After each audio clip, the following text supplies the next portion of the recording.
चलिए, now let's move ahead and let us see NATO, that is North Atlantic Treaty Organization. ठीक है, कहते हैं कि ये दुनिया की सबसे पावरफुल मिलिट्री अलायंस है, सबसे पावरफुल मिलिट्री अलायंस। और है भी भाई, मतलब जहां अमेरिका खड़ा हो गया और कुछ चाहिए नहीं। तो अब आप बोलोगे कि ये क्यों पढ़ना है। देखो, अभी यूएसए को क्या चाहिए? यूएसए को चाहिए रेयर अर्थ एलिमेंट, और यूएसए को पता है कि इनकी बहुत ही लार्ज कंसंट्रेशन कहाँ पे है, ग्रीनलैंड में। तो यूएसए कहता है कि हम ग्रीनलैंड को एनेक्स कर लेंगे। तो ग्रीनलैंड जो है वो क्या है, वो डेनमार्क, एक छोटा सा देश है यूरोप में ऊपर, इसकी टेरिटरी है। और ग्रीनलैंड क्या है भाई, वो बेसिकली आइस की शीट है बेसिकली, ठीक है। और वहां पे बहुत थोड़े से लोग जो हैं वो ग्रीनलैंड के ऐसे मतलब कोस्टल एरियाज में नीचे रहते हैं। यूएसए कहता है कि हमको इसको एनेक्स करना है, क्योंकि कल इसको रशिया या चाइना एनेक्स कर लेंगे। जबकि जो मेन जो बात है वो क्या है कि भाई ऊपर है आर्टिक, और आर्टिक हो रहा है मेल्ट, और आर्टिक के नीचे है रेयर अर्थ एलिमेंट। और कहते हैं कि जो अगला मतलब जो आई वुड से कि जो अगला इंडस्ट्रियल रेवोल्यूशन है, of course it has to be digital, but भाई उसके लिए जो कंपोनेंट्स बनेंगे वो कैसे बनेंगे, रेयर अर्थ एलिमेंट से बनेंगे। तो रशिया आर्टिक में अपनी डोमिनेंस को स्थापित करने के लिए क्या चाहता है, सॉरी, यूएसए अपनी आर्टिक में डोमिनेंस स्थापित करने के लिए क्या चाहता है, वो कहता है कि कनाडा इसकी 51st स्टेट बनेगी एक दिन, और ग्रीनलैंड इसके नीचे होगा। तो क्या होगा, आर्टिक का एक बहुत बड़ा चंक अमेरिका का हो जाएगा। ठीक है। तो ये इसलिए अभी क्या हो रहा है, तो अभी जो यूरोप वाले हैं वो कह रहे हैं कि भाई ये ट्रम्प क्या बोल रहा है ना। ये तो मतलब अपने ही नेटो अलायंस जो जो नेटो एलाई है जिसका नाम है डेनमार्क, उसी की टेरिटरी पे हमला करने की बात कर रहे हैं। तो भाई हम यहाँ पे तो मतलब क्या कहते हैं, जो हमारे पुराने एलाइज हैं, है ना, जो हमारे एलाइज हैं, यूएसए उन पे ही हमला कर रहा है। And this is going to basically weaken the NATO itself. ठीक है, नेटो ये कहता है कि एक पे हमला इज इक्वल टू सब पे हमला। तो कल मान लीजिए कोई कंट्री यूएसए पे हमला करती है, तो सारी के सारे नेटो मेंबर्स उसके पीछे खड़े हो जाएंगे, यूएसए के पीछे। तो ये है बेसिकली नेटो, नेटो का अलायंस। ठीक है। अब बात ये आती है कि भाई अगर दो दो नेटो मेंबर लड़ रहे हैं तो कौन किसके पीछे खड़ा होगा। तो ऐसी पहली बार संभावना बन रही है डेनमार्क और किसके बीच में, डेनमार्क एंड यूएसए के बीच में। किसके लिए, ग्रीनलैंड के लिए, क्योंकि डेनमार्क जो है वो आई वुड से कि जो ग्रीनलैंड है ना उसकी, ग्रीनलैंड का एक सेमी ऑटोनॉमस रीजन है ग्रीनलैंड, अंडर डेनमार्क। तो नेटो के बारे में देखते हैं क्या लिखा है।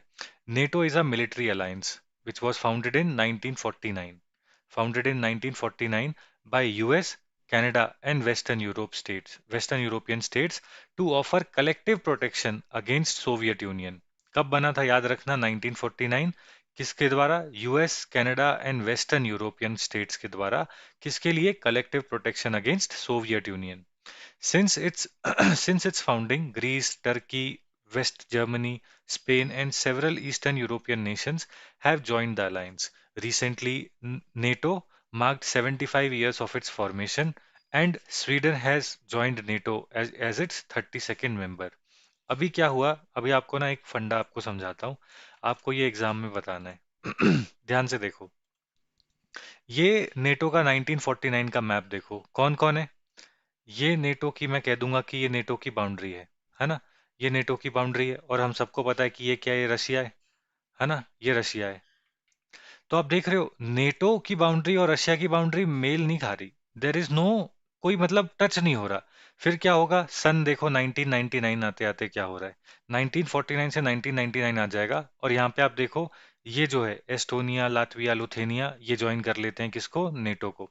इसके बाद यहाँ पर क्या होगा, पहली बार नेट किसी एक नेटो मेंबर और रशिया, जो कि पहले यूएसएसआर था, इनकी बाउंड्री आने लगी। आप देख रहे हो, फिर धीरे धीरे जब 1955 आएगा, आप देखोगे कि ये इसने भी ज्वाइन कर लिया। And I am hoping that, टेढ़ा सा मैप है, मेरे को तो ये कौन सी कंट्री लग रही है, अच्छा ऐसे तो समझ में नहीं आ रही। बट आप देख रहे हो ना, धीरे धीरे जो है क्या हो रहा है, कि इसका क्या हो रहा है, ईस्टवर्ड एक्सपेंशन हो रहा है। इतनी तो मतलब बुद्धि हमें भी है कि हमको समझ में आ रहा है कि जो नेटो है वो ईस्टवर्ड जा रहा है। अब यहाँ पे चलते चलते क्या हो रहा है भाई, नेटो पहुंच गया यूक्रेन में। Ukraine is about to join NATO. Russia कहता है भाई ये तो मतलब खा जाएंगे, कि मतलब one day NATO and Russia जो है वो आमने सामने आ जाएंगे। और रशिया के जो तो रशिया हमेशा ये चाहता था कि जो यूक्रेन है वो एक न्यूट्रल टेरिटरी रहे, किसके बीच में, यूक्रेन जो है एक न्यूट्रल टेरिटरी रहे बिटवीन रशिया एंड नेटो। लेकिन नेटो ने यूक्रेन की मेंबरशिप की बात कर दी, और रशिया ने अपने डिफेंस के लिए, अपने फ्यूचर के लिए, अपने नेक्स्ट आने वाले 100 ईयर्स की प्रोटेक्शन के लिए क्या कर दिया, यूक्रेन पे हमला बोल दिया, ताकि यूक्रेन जो है वो नेटो को ज्वाइन ना कर सके। ठीक है। तो आप समझ रहे हो ना कि रशिया ने फालतू में हमला नहीं करा है। रशिया ने हमला किया है क्यों? क्योंकि वो काउंटर करना चाहता है किस चीज को? नेटो की ईस्टवर्ड एक्सपेंशन को। यही सेम चीज आप यहाँ पे देखो क्या लिखा है। NATO has expanded eastward in 1990s, adding several former Warsaw Pact and Soviet countries. ठीक है। वॉर्सो पैक्ट क्या था? जब इन लोगों ने नेटो बनाया है ना, तो इनका वॉर्सो पैक्ट था। वॉर्सो पैक्ट ये कहता था कि ये जो सोवियत कंट्रीज है, अर्स्टवाइल सोवियत कंट्रीज हैं, और जो कंट्रीज वॉर्सो पैक्ट को ज्वाइन करेंगी, अगर उस कंट्री पे कोई हमला करेगा तो ये सारी की सारी वॉर्सो पैक्ट कंट्रीज एक साथ मिलकर हमला कर देंगी। तो इस तरफ नेटो था, तो इस तरफ क्या था? वॉर्सो पैक्ट था। ठीक है। तो यहाँ पर क्या हो रहा है, नेटो ईस्टवर्ड एक्सपैंड कर रहा है, और वो कंट्रीज जिन्होंने वॉर्सो पैक्ट साइन किया था सोवियत यूनियन के द्वारा, जिसको स्टार्ट किया गया था, है ना, और जो पुरानी सोवियत कंट्रीज थी, उनको भी ये जो है मतलब नेटो में ज्वाइन करवा रहे हैं। जैसे कि पोलैंड हो गया, हंगरी हो गया, चेक रिपब्लिक हो गया, है ना, ये सारी कंट्रीज। फिर बाल्टिक कंट्रीज जैसे कि एस्टोनिया, लातविया, लुथेनिया, यहाँ पे रशियन डोमिनेंस थी, और आज के समय पे क्या है, ये नेटो के मेंबर्स हैं, है ना। अभी अभी अगर आपने देखा होगा तो लातविया ने कहा था, नहीं, लुथेनिया ने कहा था, लुथेनिया ने ये कहा था कि वी आर स्केर्ड, कि यूक्रेन के बाद हमारा नंबर है। क्यों? क्योंकि यहाँ पे भी रशियन पॉपुलेशन रहती है, यहाँ पे भी रशियन डोमिनेंस थी एक समय पे, लेकिन यहाँ पे नेटो ने क्या करा, एक्सपैंड कर लिया, है ना, नेटो ने एक्सपैंड कर लिया और इनको भी अपने अंदर ले लिया। अब रशिया चाहता है कि, रशिया क्या चाहेगा भाई? सीधी सी बात है ना, हम कहते हैं हमको अखंड भारत बनाना है, जो कि कब था, है ना, कब था हमें भी याद नहीं है ना, कोई नहीं बता सकता कि अखंड भारत कब था। Right. We don't remember exactly. भाई सोवियत यूनियन की मेमोरी तो अभी की है, मतलब 100 साल पुरानी सोवियत यूनियन की मेमोरी भी नहीं है। तो रशिया चाहता है कि फिर से ग्रेटर रशिया या ग्रेटर सोवियत बने, है ना, तो इसीलिए वो यूक्रेन पे हमला कर रहा है। वो नहीं चाहता कि नेटो की एक्सपेंशन हो, क्योंकि एक बार वो कंट्री नेटो का पार्ट बन गई तो रशिया उसको एनेक्स नहीं कर पाएगा। क्यों? क्योंकि रशिया जैसे ही उस कंट्री पे हमला करेगा तो नेटो उसके पीछे खड़ा हो जाएगा, और फिर रशिया को दिक्कत हो जाएगी। तो दैट इज वाई रशिया नहीं चाहता कि यूक्रेन भी इसके नीचे चला जाए, because Ukraine is the largest country in Europe, है ना। Ukraine is the largest country entirely in Europe. तो अगर वही चलेगी तो भाई रशिया के फिर वो जो पुराने एम्बिशन थे सोवियत, ग्रेटर सोवियत बनाने के, वो कैसे होंगे? तो दैट इज वाई रशिया ने यूक्रेन पे हमला करा है, अपने फ्यूचर को देखते हुए, कि मतलब उसके जिस दिन यूक्रेन, मान लो कि ऐसा होता है कि यूक्रेन यूक्रेन ज्वाइंस नेटो। ठीक है, यूक्रेन ने नेटो ज्वाइन कर लिया। अब यूक्रेन ने नेटो ज्वाइन कर लिया। अब क्या होगा? एक समय पे यूक्रेन का पार्ट था क्रीमियन पेनिनसुला, रशिया ने ले लिया। अब यूक्रेन को पता है नेटो की बैकिंग है, यूक्रेन फिर से रशिया पे हमला कर देगा और क्रीमिया को ले लेगा। क्या रशिया के पास हिम्मत होगी वापस यूक्रेन पे हमला करने की? नहीं होगी, क्योंकि भाई अमेरिका हर कोई आ जाएगा, है ना, बम से भर देंगे पूरे रशिया को। देख रहे हो? तो दैट इज वाई रशिया ने क्या करा है, रशिया ने ये कहा कि भाई यूक्रेन को तो नहीं लेने देंगे, चाहे जो करना है कर लो। तो अब रशिया क्या कर रहा है, it has got nothing to do with Ukraine, it wants to counter eastward expansion of NATO. तो जो समझदार एस्पिरेंट होगा वो ये लिखेगा कि Russia Ukraine war is an effort by Russia to counter eastward expansion of NATO. ये लिखना एग्जामिनेशन में, वो समझ जाएगा कि भाई बहुत ही एक पढ़ा लिखा एस्पिरेंट आया है। ठीक है। तो ऑब्जेक्टिव क्या है नेटो के? Collective defence. NATO central purpose is to safeguard the freedom and security of its member through a collective defence approach.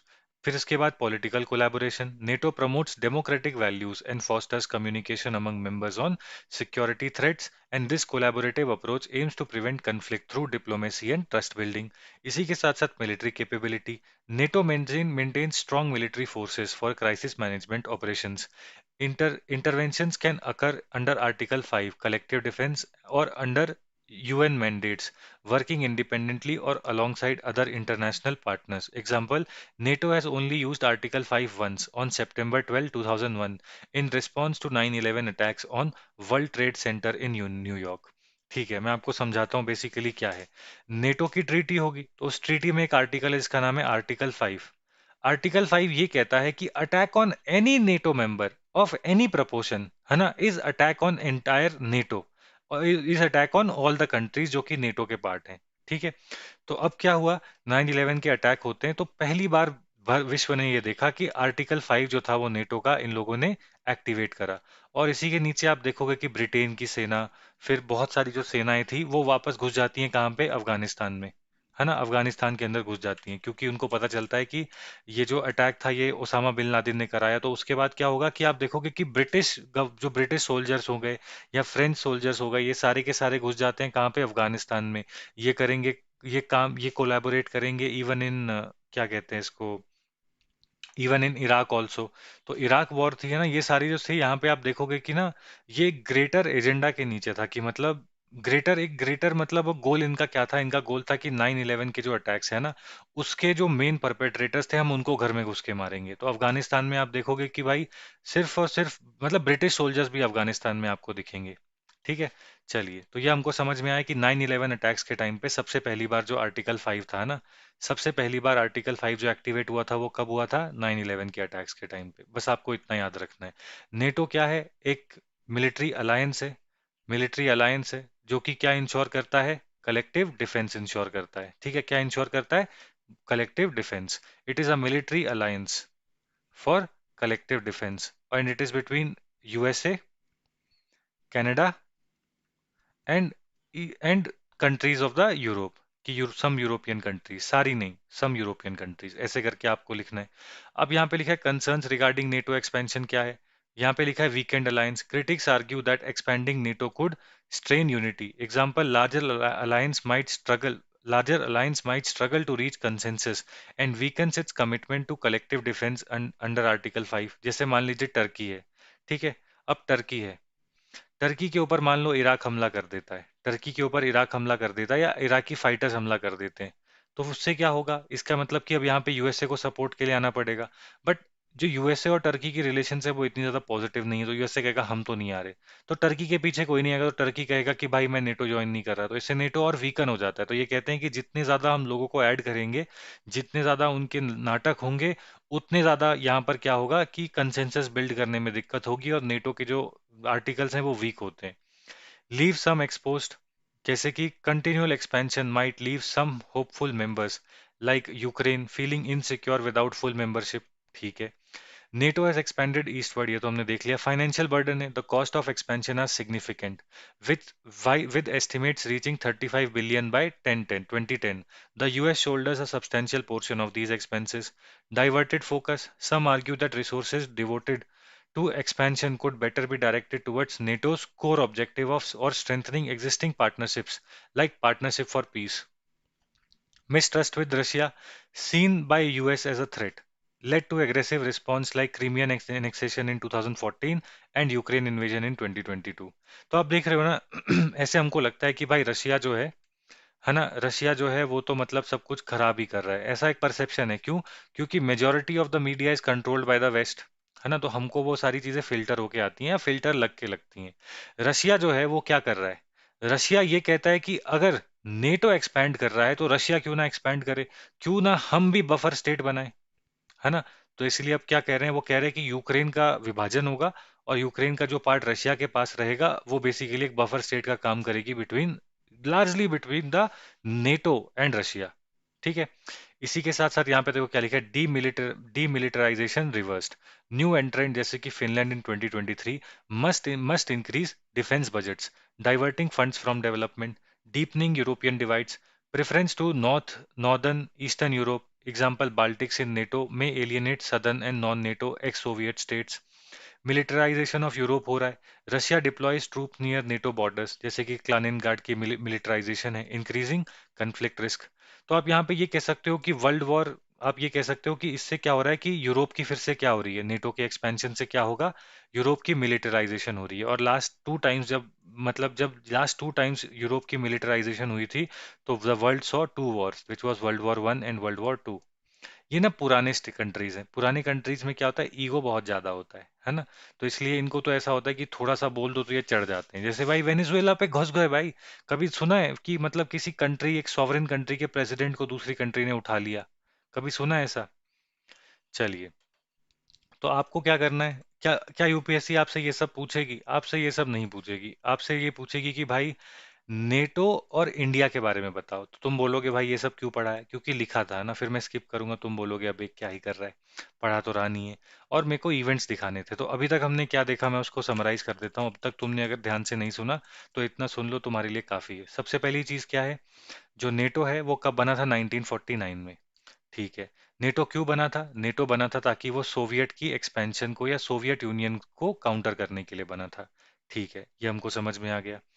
अब अगर मैं आगे चलूँ तो हमने देखा कि नेटो जो है वो ईस्टवर्ड एक्सपैंड कर रहा है, फॉर एग्जांपल इसने बाल्टिक नेशंस आ गए। फिर इसी के साथ साथ हमने ये देखा कि अभी रिसेंटली आप कहोगे कि पोलैंड आ गया, चेक चेक चेक रिपब्लिक आ गई। फिर आप कहोगे कि यूक्रेन भी नेटो को ज्वाइन करने वाला था। और नेटो की ईस्टवर्ड एक्सपेंशन के रिस्पॉन्स में रशिया ने क्या करा है, 2014 में क्रीमिया को एनेक्स करा। इसी के साथ साथ अभी रशिया यूक्रेन की वॉर जो थी वो भी इसलिए स्टार्ट की गई ताकि जो नेटो की ईस्टवर्ड एक्सपेंशन है उसको काउंटर किया जा सके। अब आप कहोगे कि इसका एल लॉन्ग टर्म इम्पैक्ट क्या है, एलटीआई क्या है, तो आप कहोगे कि इसका लॉन्ग टर्म इम्पैक्ट ये है कि it is leading to militarisation of Europe. और जब last 2 times militarisation of Europe हुई थी तो उसके बाद हमने क्या देखे था, world the we saw the world wars. ठीक है। तो इसलिए हमको क्या करना होगा, हमको बेसिकली कॉशियसली ऑप्टिमिस्टिक रहना होगा एंड इंडिया को बैलेंसिंग एक्ट करना होगा, ताकि ना ही वो नेटो के साथ ज़्यादा अलाइन करे, ना ही वो रशिया के साथ अलाइन करे, कि इनके मैटर्स में इंटरफेयर ना करे। और इसीलिए इंडिया ने क्या किया, इंडिया ने कहा कि यूक्रेन के, ना ही हम यूक्रेन के साथ हैं ना ही हम रशिया के साथ हैं, हम पीस के साथ हैं, हम डायलॉग के साथ हैं, है ना। और हम क्या करेंगे, इन दोनों के बीच में पीस एंड डायलॉग की बात करेंगे। समझ में आया। बस ऐसे करके आप एग्जाम में लिखोगे, when you give such perspectives they will say कि भाई he understands why there is Ukraine war, है ना। मैं तो खुद एस्पिरेंट से पूछता हूँ भाई यूक्रेन वॉर क्यों होती है, तुम्हें क्या लगता है।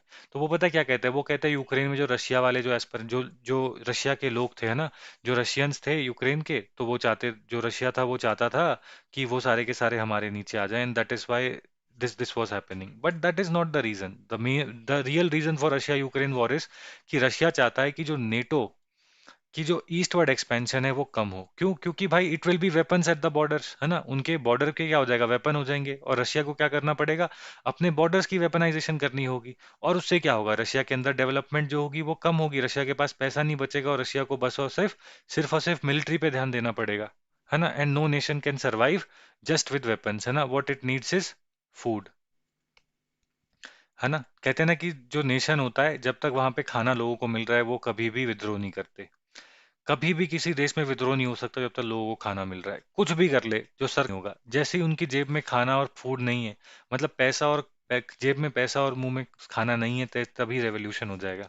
ठीक है। अब यहाँ पे कह रहे हैं कि what are the challenges of India, challenges for India in evolving NATO US Europe framework. ठीक है।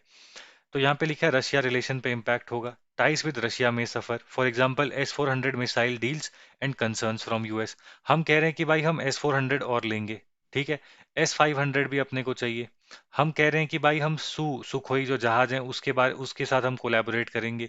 AK-203 हम बनाएंगे रशिया के साथ मिलके। और एक SJ-100 आता है, ये जहाज होता है पैसेंजर वाला, हम कह रहे हैं ये हम रशिया के साथ बनाएंगे।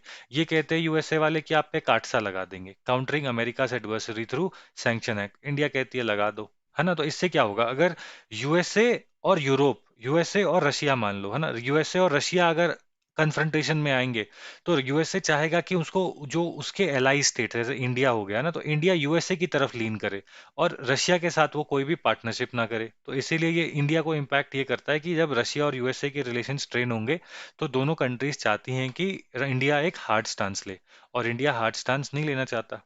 ठीक है। मिडिल पावर्स दे डोंट, हम ऐसे कहते हैं कि middle powers they don't show their power, they show their diplomacy. आगे चलते हैं। यहाँ पे लिखा है कि इकोनॉमिक सैंक्शंस का प्रेशर रहता है, फिर उसके बाद जो मैंने अभी बताया आपको, नेटो सैंक्शंस होते हैं ना, may face pressure to follow the NATO sanctions. जैसे कि डिसरप्शन इन ईरान, ईरान के ऑयल इंपोर्ट्स हुआ, टेक ट्रांसफर का बैरियर आ जाएगा, हायर डिफेंस स्पेंडिंग हो जाएगी, और सॉवरेनिटी चैलेंज भी आ जाएगा। एक्सटर्नल प्रेशर में reduce India's independent policy stance, balancing ties during Ukraine Russia conflict, ये इसका एग्जाम्पल है। ठीक है। These are general general things जो कि आप लिख सकते हो। आपको बेसिकली क्या लिखना होता है, अब तक हमको समझ में आ रहा है ना कि भाई कोई भी रिलेशन लिखनी है या कोई भी नाटक हो रहा है तो हम क्या करेंगे, हम हमेशा मिलिट्री, फिर उसके बाद इकोनॉमिक, इन्वेस्टमेंट, एंड फिर उसके बाद आप बात कर दोगे किसकी, आप बात कर दोगे टेक्निकल। इन्हीं के अंदर आप खेलते रहो, आपके आंसर आते रहेंगे। आगे चलते हैं, advantage for strong NATO US Europe partnership. अगर नेटो स्ट्रांग होगा तो क्या होगा? Security cooperation, can help India through counter terror strategies and intelligence sharing.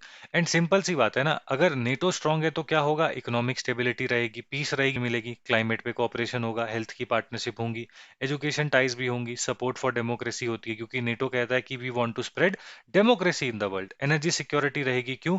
क्योंकि नेटो जो होता है वो जो एनर्जी रूट्स है ना, एनर्जी सप्लाई रूट्स है ना, उसमें भी अपनी जो मिलिट्री है या फिर कह लो कि कलेक्टिव ऑपरेशंस करते रहता है। इसी के साथ साथ इंडो पैसिफिक में कोलैबोरेशन होगी। NATO's eastward focus open scope for India to align on regional security and maritime cooperation with Japan and Australia. ठीक है, तो आपको क्या लिखना है? आपको ये लिखना है कि नेटो की जो ईस्टवर्ड एक्सपेंशन है, ईस्टवर्ड या फिर आप कह लो कि ईस्टवर्ड एक्सपेंशन लिखना थोड़ा अजीब हो जाता है, आप लिखना ईस्टवर्ड फोकस। जो नेटो का ईस्टवर्ड फोकस है वो रशिया के लिए तो थ्रेट है, बट इंडिया के लिए क्या है? Opportunity. Opportunity for what? Collaboration. ऐसे करके लिखना था, इन्होंने बस वो लिख दिया। इन कोलैबोरेशन इन व्हाट भाई? डिफेंस। जहां पे हमको क्या दिखता है? एयरबस C295 की प्रोडक्शन गुजरात में हो रही है। फिर उसके बाद आप कह लोगे कि टेक्नोलॉजी। फिर आप यहाँ पे कह दोगे कि सेमीकंडक्टर प्लांट्स जो कि इंडिया में लग रहे हैं। फिर इसके बाद आप कह दोगे एजुकेशन, जहाँ पे हम क्या देखते हैं? माइग्रेशन एंड मोबिलिटी अग्रीमेंट्स हो रहे हैं, जिसमें कि बच्चे एजुकेशन और जॉब के लिए जा सकते हैं इंडिया के, आराम से उनको इजी वीज़ा मिलेगा। फिर इसके बाद आप कह दोगे कि डेमोक्रेसी, जो डेमोक्रेटिक वैल्यूज हैं वो ग्लोब में स्प्रेड होती हैं, and it is easy to engage with democracy, मतलब दो डेमोक्रेसीज के बीच में एंगेजमेंट ज़्यादा अच्छी होती है। आप ऐसे करके लिखोगे कि नेटो का क्या है? नेटो का क्या है अभी फिलहाल? ईस्टवर्ड एक्सपेंशन है, ईस्टवर्ड एक्सपेंशन है। ठीक है, दैट्स इट। अब इतना हमने नेटो कर लिया, अब आप कहोगे कि भाई इतना नेटो काफी है। मैं कहूंगा भाई it is more than enough. तेरे को समझ में आ गया ना कि नेटो कब था, क्यों था, है ना? तो मैं कहता हूं ना, व्हाट वाई हाउ पता होना चाहिए। किसी भी टॉपिक को पढ़ने के बाद खुद से पूछो कि क्या मुझे उसका व्हाट वाई हाउ पता है। What is NATO? It is a military alliance. किसके लिए? For collective security.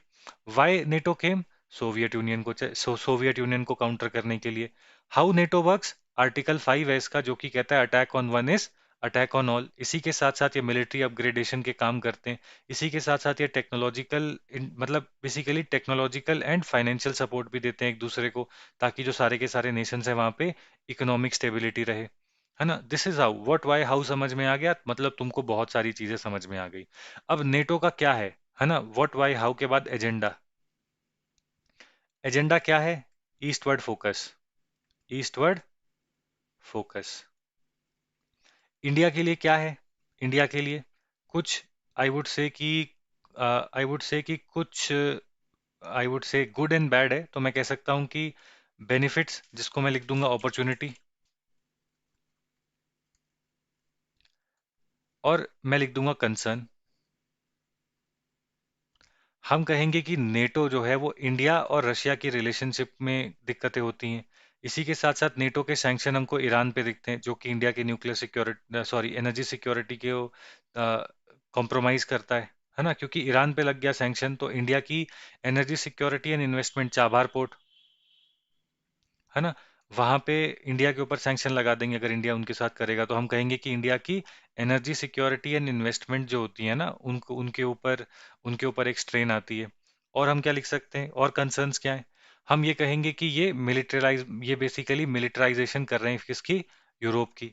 And last time जब मिलिटराइजेशन हुई तो क्या हुआ था? वर्ल्ड वॉर हुआ था। और जब वर्ल्ड वॉर होगा तो क्या होगा? वर्ल्ड वॉर 3 अगर हो जाती है तो it will basically stall our progress for Viksit Bharat. Opportunity क्या है? ईस्टवर्ड, नेटो का ईस्टवर्ड जो फोकस है ना, उसमें इंडिया के साथ ये टेक्नोलॉजी में कोलैबोरेट करेंगे, एजुकेशन में कोलैबोरेट करेंगे, डिफेंस में कोलैबोरेट करेंगे। और इसी के साथ साथ मान लीजिए कि जो डेमोक्रेटिक वैल्यूज है ना, जो जो आप कह लो कि जो डेमोक्रेटिक वैल्यूज हैं वो ग्लोब में स्प्रेड होती हैं, जिससे कि इंडिया जो है एक प्रिफर्ड पार्टनर की तरह इमर्ज होता है। तो this is how you would write in the examination. इतना भाई मैं तुमको लिख के देता हूँ, मैंने तो टॉपर कॉपीज पढ़ी हैं, कोई नहीं लिखता इतना।